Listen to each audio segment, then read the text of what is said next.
Excelentíssimo senhor senador, presidente dessa casa, Rodrigo Pacheco, mineiro como eu, que saí das Minas Gerais, lá de Grão-Mogol, fui estudar em Montes Claros e hoje chego aqui no plenário dessa casa. Para mim é uma honra sem tamanho e pela primeira vez um presidente da Associação Brasileira de Psiquiatria está presente nessa casa e é ouvido. Obrigado por nos ouvir. Obrigado por abrir a porta para quem sabe fazer ciência, já que nós temos a Brazilian Journal of Psychiatry, uma das melhores revistas de psiquiatria do mundo, é nossa, sem ajuda financeira nenhuma de nenhuma instituição pública e mesmo privada, praticamente pouco ajuda, mas nos fez tornar das melhores revistas da América Latina, está sempre entre a primeira e segunda revista. E hoje eu estou aqui para falar para o senhor o que é que nós pensamos. O senhor sabe por quê, senador? Nós nunca fomos ouvidos. Nunca nos chamaram para vir aqui, exceto quando da construção da lei, que fomos ouvidos como um todo, o ministro, à época, o nosso ex-ministro, o nosso deputado federal Osmar Terra, que teve todo o nosso apoio para a construção da lei, no sentido da defesa da saúde mental da população brasileira. Agradeço o senador Efraim, agradeço o senador Girão, dois senadores que estão trabalhando intensamente nessa área e que sempre também nos chamam para ser ouvido. Mas neste plenário é a primeira vez que chegamos. Senador Pacheco, você sabe que o cenário no Brasil hoje em relação às doenças mentais é grave, senador? Cerca de 70 milhões de pessoas, senador, têm doenças mentais no Brasil. Nós somos campeões mundiais em termos percentuais de transtornos de ansiedade. Antes da pandemia, nós já tínhamos 9,3% da população brasileira com transtornos de ansiedade. Isso é grave. O Brasil não é um país de pessoas tranquilas, é um país de pessoas ansiosas. Nós estávamos com 5,8% da população brasileira, senador, antes da pandemia, com depressão. 5,8%. Só perdíamos para os Estados Unidos em termos percentuais, que era 5,9%. Em 2022, soltou-se uma pesquisa brasileira chamada Vigitel. Sabe para quanto, senador, que nós pulamos pós-Covid, para quadros depressivos no Brasil? 11,3% da população brasileira com sintomas depressivos. É grave, é gravíssimo. E nós temos a esquizofrenia, que é uma doença irreversível, e que a maconha simplesmente faz com que ela venha à tona e que nunca mais saia da vida das pessoas, quer seja os pacientes, quer seja dos seus familiares.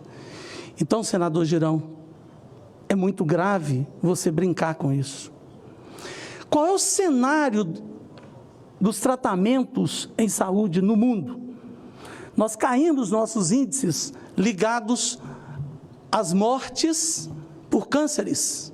Caímos nossos índices com as mortes ligadas à AIDS.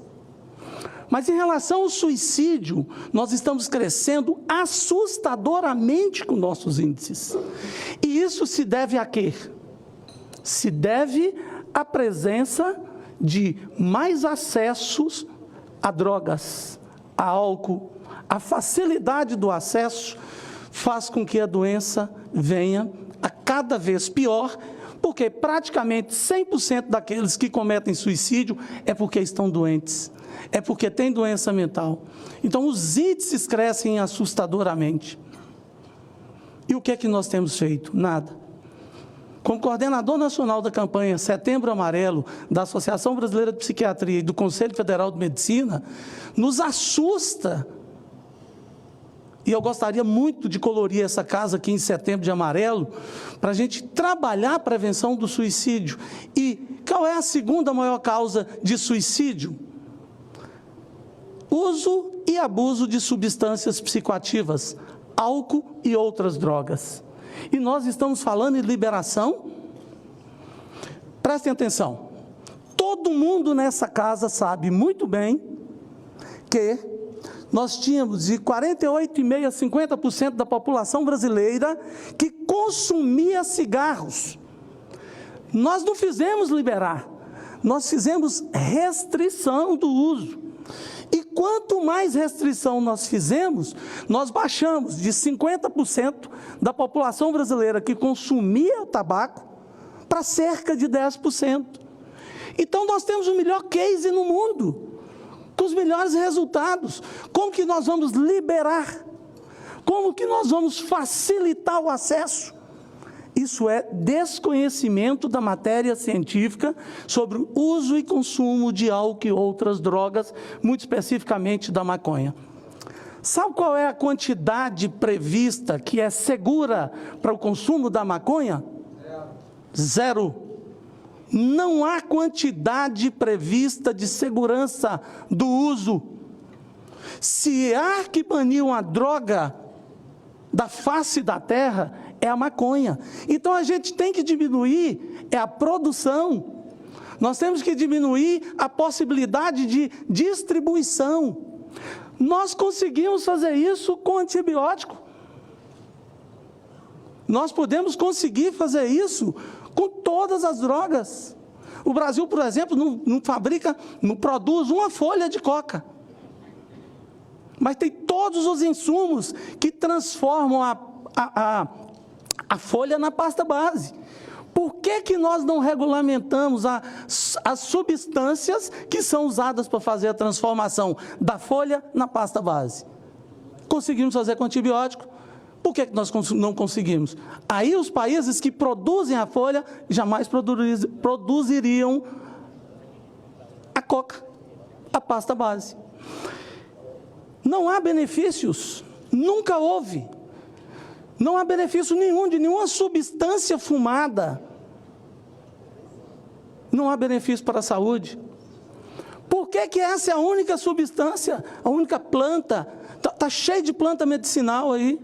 Mas essa é a única que tem essa luta, esse desespero para a liberalização do porte. Espera aí, está liberar o porte, senador Pacheco? Como assim? Mas comprou onde, senador Pacheco? Onde é que vai comprar? No tráfico. O tráfico, só existe os grandes traficantes, porque existem os pequenos distribuidores. Ah, eu estou portando a maconha aqui. Ah, são tantas gramas. Correto. Tem segurança para a saúde? Zero de segurança do uso para a saúde. Eu estou portando aqui, senador, e eu comprei onde? Eu estou carregando de onde para onde? Os próprios grandes traficantes treinam os seus filhos dizendo, jamais consumam isso. Isso é para vender para os outros, jamais para consumir. Eles não usam, porque eles sabem do mal que faz. Eu estive no Congresso Americano de Psiquiatria agora, no mês passado, no mês de maio. Eu fiquei abismado no que transformou o São Francisco. Estou abismado com o que se transformaram as ruas de Los Angeles. E, olha, a Califórnia é considerado o 8º, entre aspas, país do mundo, em termos financeiros. E eles não estão conseguindo lidar com isso. Nós é que vamos conseguir? Tem ideia o que é marcar uma consulta no SUS, no Brasil? Que é paga por R$ 7,50, na psiquiatria R$ 10 uma consulta do SUS. Tem ideia do que é conseguir para quem adoece, para quem faz um quadro psiquiátrico, para quem está com ideias de suicídio, para quem tem um quadro de depressão, de ansiedade, de pânico? Vocês não têm ideias. Não é brincadeira.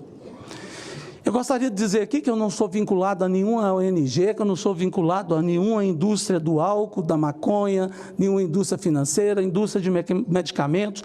Eu estou aqui representando a Associação Brasileira de Psiquiatria e o Conselho Federal de Psiquiatria, aqui me dado essa possibilidade de aqui representar pelo nosso presidente do Conselho Federal de Medicina, o doutor Irã Galo. Estou muito honrado de estar aqui frente ao senador do meu estado, presidindo essa casa, e a psiquiatria brasileira tendo voz, sendo ouvida. Pelo amor de Deus, senadores, não permitam isso. Nós não podemos criar uma fábrica de loucos no Brasil. O preconceito com o doente mental é enorme. O preconceito com o dependente químico é duplo, é o duplo estigma. Nós não aguentamos mais esse preconceito estrutural. O próprio Estado nos coloca, assim, completamente na marginalidade da realidade do que precisamos. Nós precisamos disso. Agradeço ser ouvido aqui hoje pelo senhor. Muito bom saber que um senador do meu estado, presidente dessa casa, não vai deixar acontecer no Brasil esse absurdo de, por uma canetada, liberar as drogas. Não faz isso, nós vamos destruir com a nossa população. Não faz isso, senador. Muito obrigado de coração.